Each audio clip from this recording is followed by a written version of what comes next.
Medal of Honor is awarded for conspicuous gallantry and intrepidity in an action against the enemy at the risk of one's own life above and beyond the call of duty.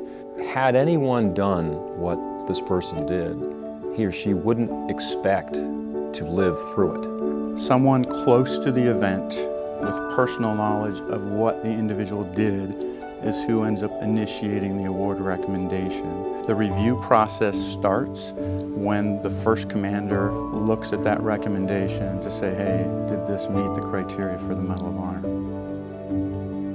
What I've learned in being involved with Medal of Honor ceremonies is these aren't always positive news for the individual.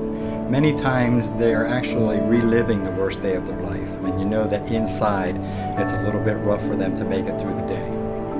Tomorrow is going to be the Medal of Honor ceremony for Corporal William Kyle Carpenter. We've been prepping for the last couple of months. After his package got sent to the White House and approved, the President made the phone call to him. It's my pleasure to let you know that based on the recommendation of the Secretary of the Navy and Secretary of Defense, I've approved the award of the Medal of Honor for your courageous actions in Afghanistan in support of Operation Enduring Freedom. We are going to receive him on East Executive Avenue about a half an hour prior to the gates opening for the general audience. He will be arriving along with his immediate family. We'll go up into the East Room. He'll actually get to see where the medal is going to be presented. We go through it while it's quiet so that he's comfortable during the medal presentation to know what he needs to do during the ceremony.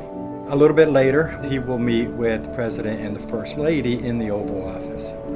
What's interesting about that is that's where the President will actually sign the citation and the certificate in front of him. Then they will come over, they all come up into the Blue Room area, we escort the immediate family into the East Room, and then we're ready for the ceremony to start. We have the Naval aide is going to read the citation, and we have the Marine Corps aide is actually going to hold the medal during the reading of the citation. At its conclusion, the President will take the medal from the mill aide and then place it around Corporal Carpenter's neck. And a unique thing that we kind of do after Medal of Honor ceremonies is teammates, the individuals that were actually in battle with him, we will pull them in for a brief greet with the President and First Lady. I served in the Marine Corps myself, and I'm enthralled by the stories themselves. It is amazing the kinds of things that people will do in the most dangerous situations where no human would be expected to put themselves at that kind of risk. The man you see before you today should not be alive today. Hand grenades are one of the most awful weapons of war.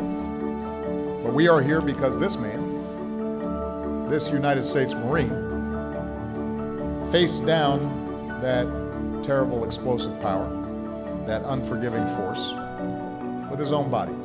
In the case of Carpenter, jumping on a grenade, the wounds that were sustained by Corporal Carpenter, it's amazing that he has recovered to the point that he has. I mean, that in itself is just an amazing story. This isn't changing us, just good old family from middle of nowhere, South Carolina. So, we're still the same people. Obviously the spotlight is on us right now and will be for a while.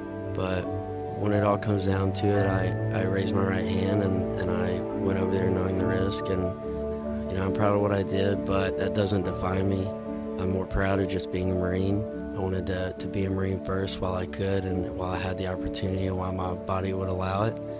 So I did that, and now it's just looking forward, and I'm going to just try to impact the world and the people around me in the most positive way I can and try to be a good person and do good things.